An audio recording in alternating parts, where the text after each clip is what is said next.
കൃപ നിറഞ്ഞവളെ സ്വസ്തി, കർത്താവ് നിന്നോടുകൂടെ.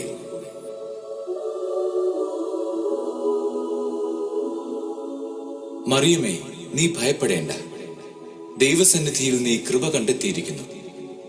നീ ഗർഭം ധരിച്ച് ഒരു പുത്രനെ പ്രസവിക്കും. നീ അവന് യേശു എന്ന് പേരിടണം. അവൻ വലിയവനായിരിക്കും, അത്യുന്നതന്റെ പുത്രൻ എന്ന് വിളിക്കപ്പെടും. അവന്റെ പിതാവായ ദാവീദിന്റെ സിംഹാസനം ദൈവമായ കർത്താവ് അവന് കൊടുക്കും. യാക്കോബിന്റെ ഭവനത്തിന്മേൽ അവൻ എന്നേക്കും ഭരണം നടത്തും. അവന്റെ രാജ്യത്തിന് അവസാനം ഉണ്ടാവുകയില്ല. ഇതെങ്ങനെ സംഭവിക്കും? ഞാൻ പുരുഷനെ അറിയുന്നില്ലല്ലോ. പരിശുദ്ധാത്മാവ് നിന്റെ മേൽ വരും. അത്യുന്നതന്റെ ശക്തി നിന്റെ മേൽ ആവസിക്കും. ആകയാൽ ജനിക്കാൻ പോകുന്ന ശിശു പരിശുദ്ധൻ, ദൈവപുത്രൻ എന്ന് വിളിക്കപ്പെടും. ദൈവത്തിന് ഒന്നും അസാധ്യമല്ല. ഇതാ കർത്താവിന്റെ ദാസി, നിന്റെ വാക്ക് എന്നിൽ നിറവേറട്ടെ.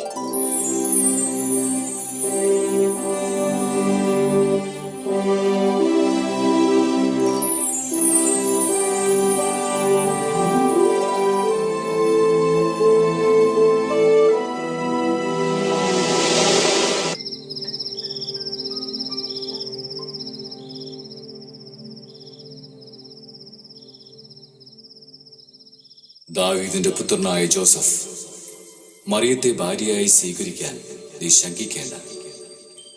അവൾ ഗർഭം ധരിച്ചിരിക്കുന്നത് പരിശുദ്ധാത്മാവിൽ നിന്നാണ്. അവൾ ഒരു പുത്രനെ പ്രസവിക്കും. നീ അവന് യേശു എന്ന് പേരിടണം.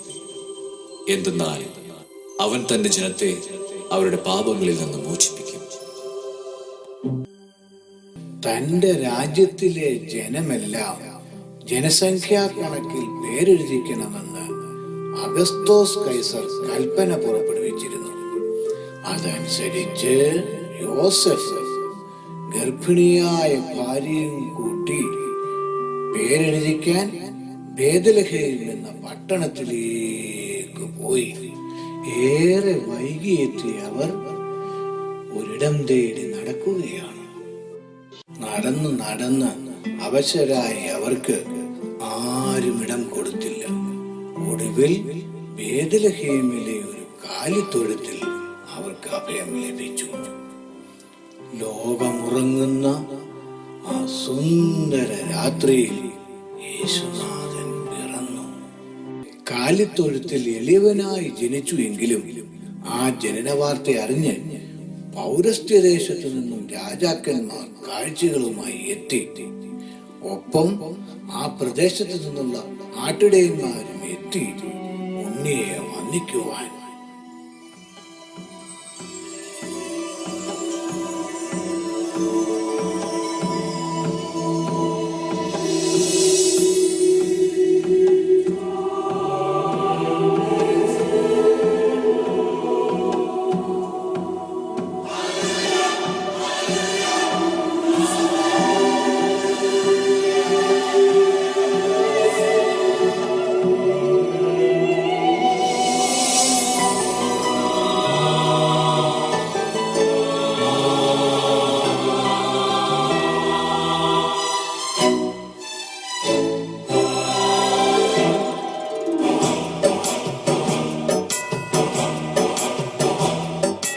ഉണ്ണി പിറന്നു ഈ മണ്ണിൽ മനുജനു ശാന്തിയാ.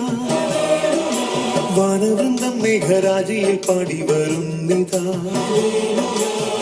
മനുജനു സുവാർത്തയായി വലിയൊരു സന്തോഷമായി ജാതനായി ഭൂവിൽ ദൈവപുത്രൻ രക്ഷാ സന്ദേശമായി.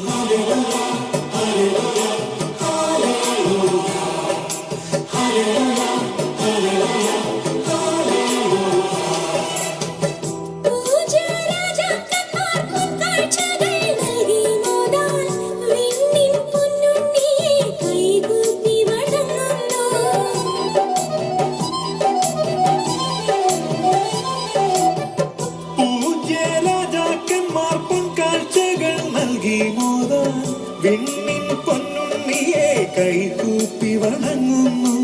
ആട്ടിടയന്മാർ ആനന്ദഗീതികൾ കിന്നരമോടിന്നു പാടുന്നു.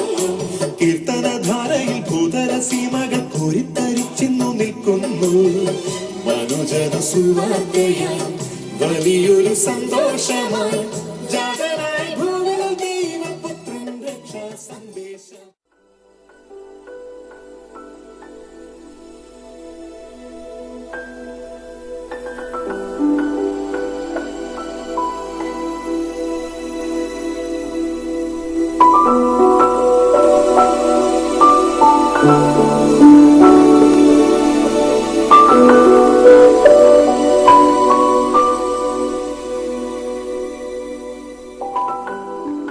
യേശു ജ്ഞാനത്തിലും വളർച്ചയിലും ദൈവത്തിന്റെയും മനുഷ്യരുടെയും കൃപയിലും അവൻ മുതിർന്നു വന്നു.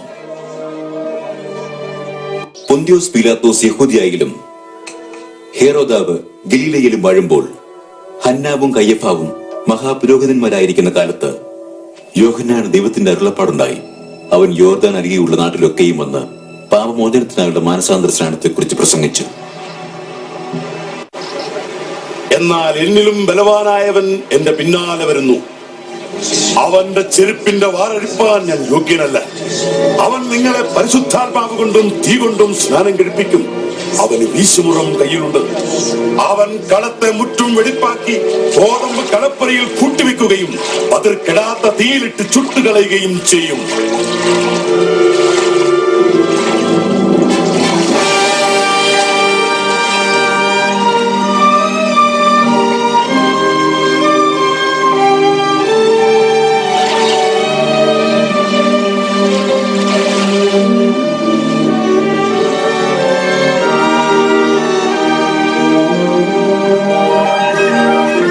പരിശുദ്ധാത്മാവ് ദേഹരൂപത്തിൽ പ്രാവെന്ന പോലെ അവന്റെ മേൽ ഇറങ്ങി വന്നു.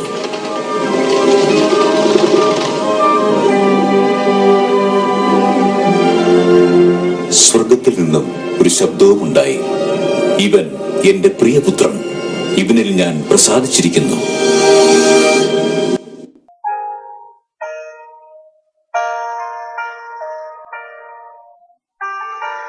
ഗലീലയിലെ കാനായിൽ ഒരു വിവാഹത്തിന് യേശു ക്ഷണിക്കപ്പെട്ടു. വളരെ പെട്ടെന്ന് അവിടുത്തെ വീഞ്ഞ് തീർന്നുപോയി. വീട്ടുകാർ പരിഭ്രാന്തരായി.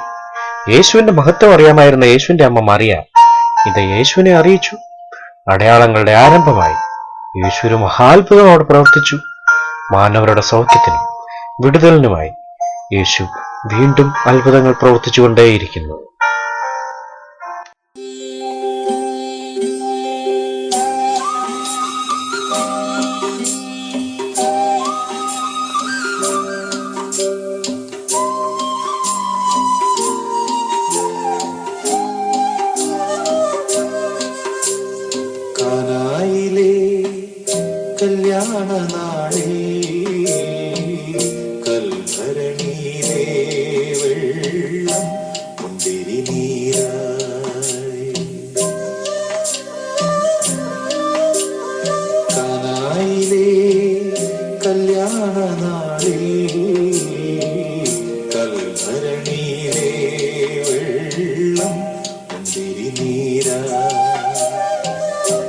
വിസ്മയത്തിൽ മുഴുകി ലോകരന്ന് വിസ്മൃതിയിൽ തുടരും ലോകമെന്ന് മഹിമ കാട്ടി യേശുനാഥൻ. കാനായിലെ കല്യാണനാളിൽ കൽഭരണിയിലെ വെള്ളം മുന്തിരി നീരായി.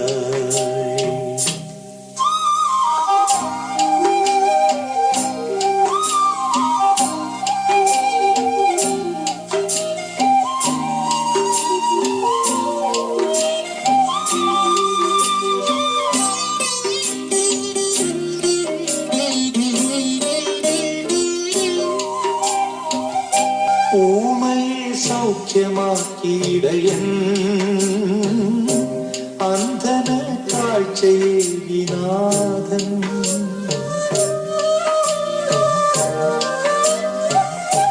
ഊമയെ സൗഖ്യമാക്കിയിടയൻ അന്ധന കാഴ്ചയേകിനാഥൻ. പാരിതിൽ സ്നേഹസൂനം വിതറി കാൽവരിയിൽ നാഥൻ പാദമിടറി. പാരിതിൽ സ്നേഹസൂനം വിതറി കാൽവരിയിൽ നാഥൻ പാദമിടറി. ആഹാ ഞാൻ എത്ര ഭാഗ്യവാൻ, ആഹാ ഞാൻ എത്ര ഭാഗ്യവാൻ, യേശു എൻ ജീവനെ. കാനായിലെ കല്യാണ നാളിൽ കൽവരണിയിലെ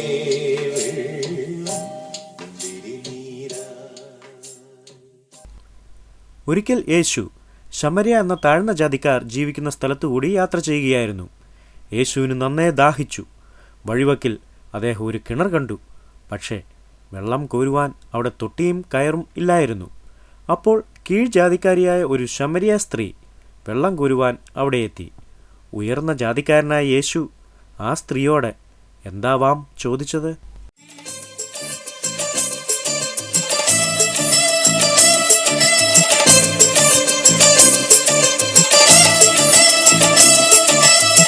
നട്ടുച്ച നേരത്ത് കിണറിന്റെ തീരത്ത് വെള്ളത്തിനായി ഞാൻ കാത്തിരിപ്പു. നാരിൽ ഒരു പാത്രം ദാഹജലം നീ എനിക്കു നൽകൂ.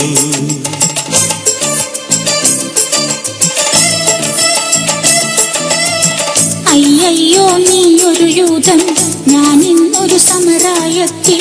ഞാൻ കോരിയ വെള്ളം തൊട്ടാൽ തീണ്ടലില്ലേ, ഞാൻ കോരിയ വെള്ളം തൊട്ടാൽ തീണ്ടലില്ലേ.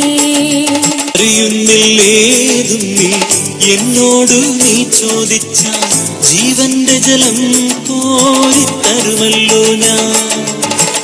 അറിയുന്നില്ലേതും നീ എന്നോട് നീ ചോദിച്ചാൽ ജീവന്റെ ജലം കോരിത്തരുമല്ലോ ഞാൻ.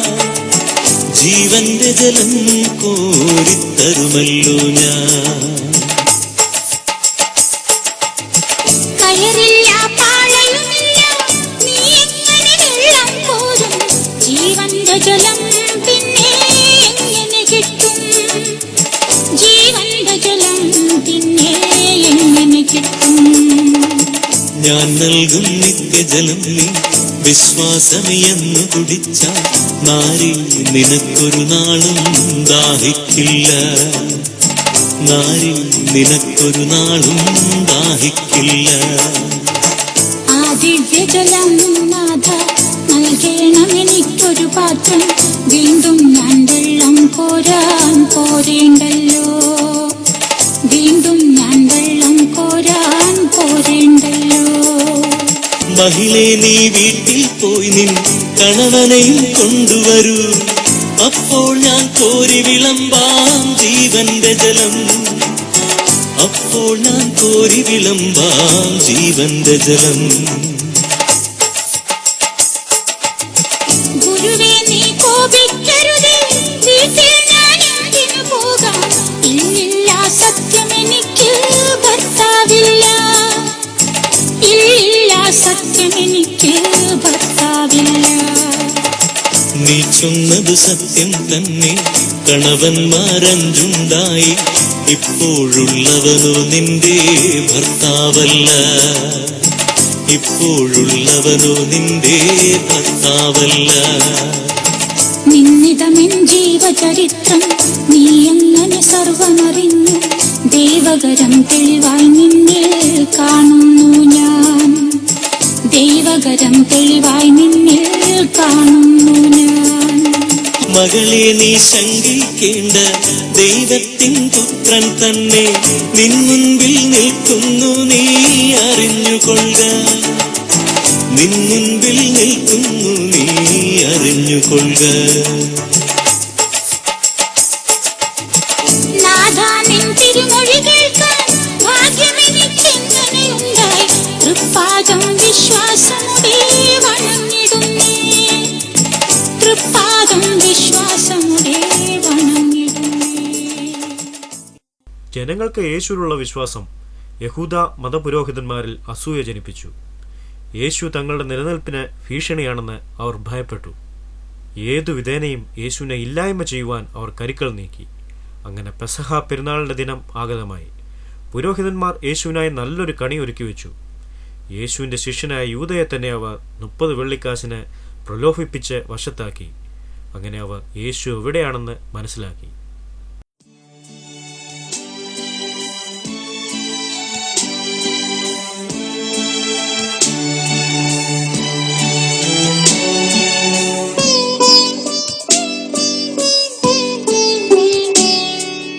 താലത്തിൽ വെള്ളമെടുത്തു വെൺകച്ചയുമറയിൽ ചുറ്റി മിശിഹാതൻ ശിഷ്യന്മാരുടെ പാദങ്ങൾ കഴുകി പാദങ്ങൾ കഴുകി.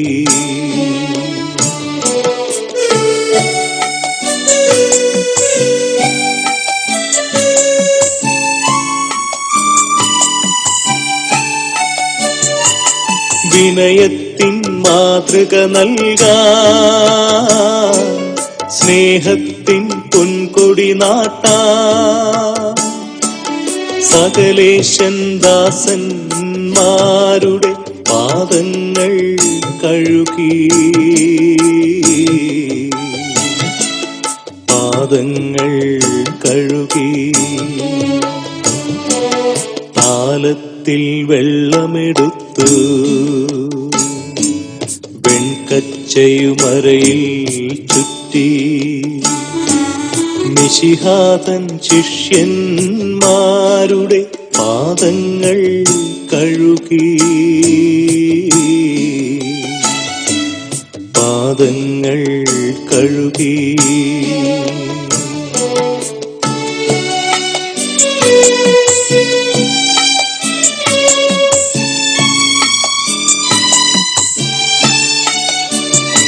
ഗുരുവെന്നു വിളിപ്പൂ നിങ്ങൾ,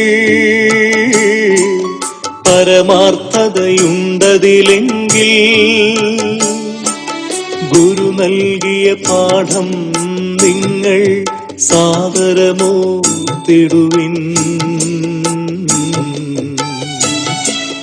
സാദരമോർത്തിടുവിൻ. മനുഷ്യകുലത്തിന്റെ പാപപരിഹാരത്തിനുള്ള ബലി ആരംഭിച്ചു കഴിഞ്ഞു. ഈശോ പീലാത്തോസിന്റെ മുമ്പിൽ നിൽക്കുന്നു. അവിടത്തെ ഒന്ന് നോക്കുക.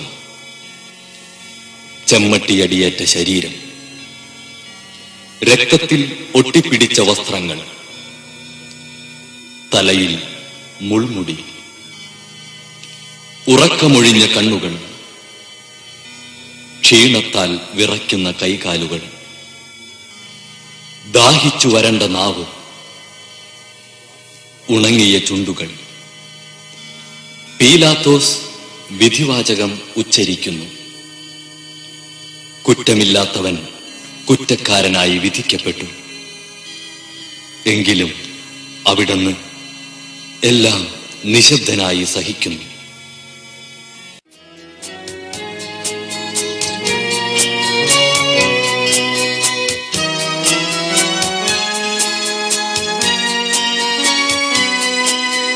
കുരിശു ചുമന്നിടുന്നു ലോകത്തിൻ വിനകൾ ചുമന്നിടുന്നു.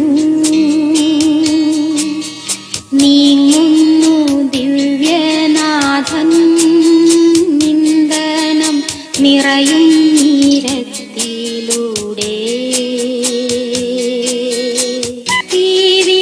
തീവിലാപയാത്ര കാൽവരി കുന്നിൻ മുകൾ പരപ്പിൽ നാഥന്റെ വസ്ത്രമെല്ലാം ശത്രുക്കൾ ഒന്നായുരിഞ്ഞു നീക്കി.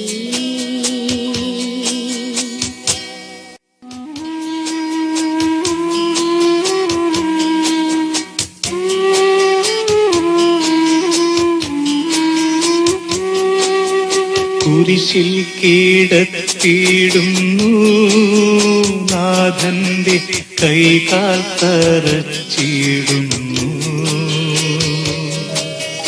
മർത്യനു രക്ഷ നൽകാനെത്തിയ ദിവ്യമാം കൈകാലുകൾ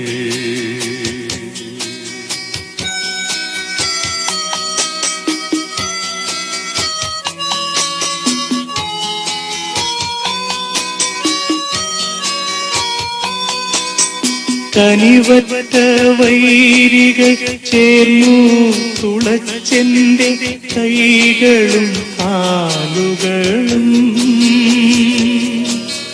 പെരുകുന്നു വേദന, ഉരുകുന്നു ചേതന, നിലയറ്റ നീതയം. മരണം പരത്തിയോരിരുളിൽ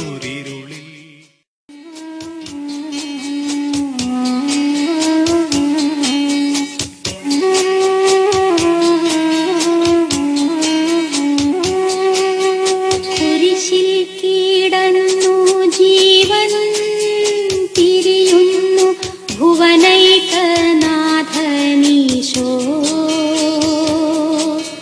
സൂര്യൻ മറഞ്ഞീരുണ്ടു നാടെങ്ങും അന്ധകാരം നിറഞ്ഞു.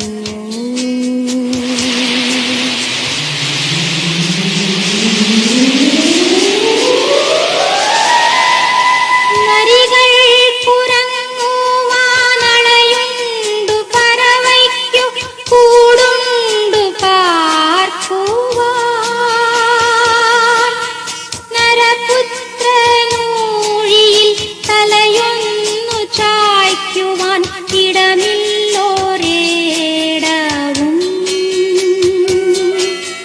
പുൽക്കൂടു തൊട്ടങ്ങേ പുൽകുന്ന ദാരിദ്ര്യം കുരിശോളം കൂട്ടായി വന്നു.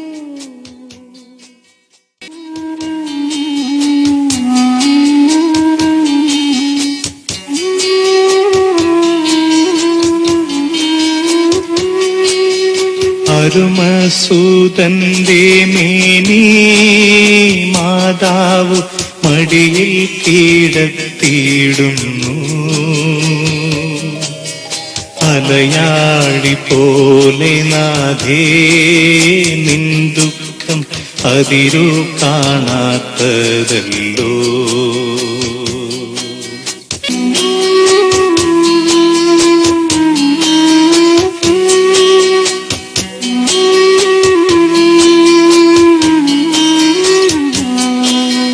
നാഥന്റെ ദിവ്യദേഹം വിധി പോലെ സംസ്കരിച്ചിടുന്നീതാ. വിജയം വിരിഞ്ഞു പൊങ്ങും ജീവന്റെ ഉറവയാണ കുടീരം.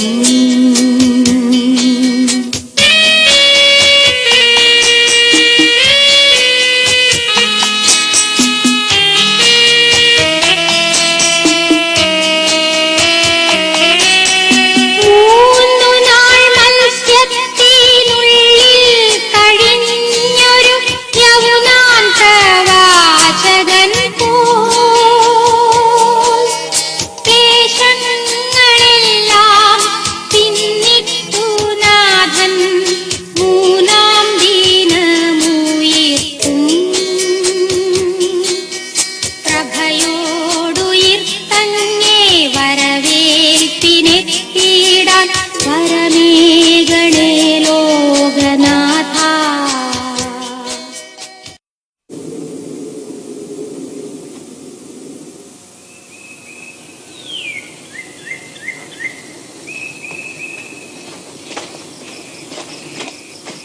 ആഴ്ചവട്ടത്തിന്റെ ഒന്നാം നാൾ അതിരാവിലെ സുഗന്ധവർഗവുമായി അവർ കല്ലറയ്ക്കലെത്തി.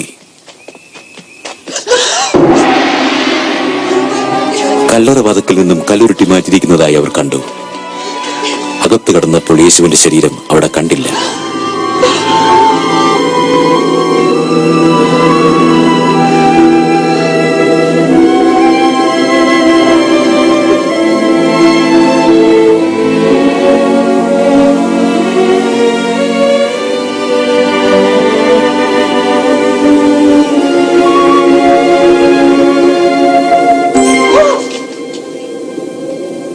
നിങ്ങൾ ജീവനുള്ളവനെ മരിച്ചവരുടെ ഇടയിൽ അന്വേഷിക്കുന്നതെന്ത്?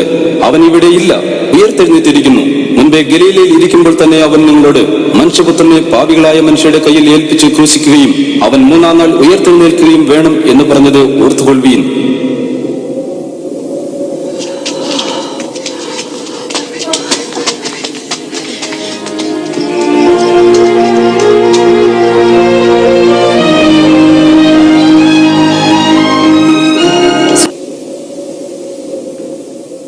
ശിഷ്യന്മാരിൽ രണ്ടുപേർക്ക് യേശു പ്രത്യക്ഷപ്പെട്ടു. മറ്റു ശിഷ്യന്മാരെ അറിയിക്കാൻ അവർ ആവേശത്തോടെ അവരുടെ അടുക്കൽ മടങ്ങി വന്നു. വാസ്തവമായി കർത്താവ് ഉയർത്തെഴുന്നേറ്റു. അവൻ ശിമോന് പ്രത്യക്ഷനായി. വഴിയിൽ വെച്ച് ഞങ്ങൾ അവനെ കണ്ടു, എന്നാൽ തിരിച്ചറിഞ്ഞില്ല. അപ്പം നിർത്തി തന്നപ്പോഴാണ് കർത്താവാണെന്ന് മനസ്സിലായത്.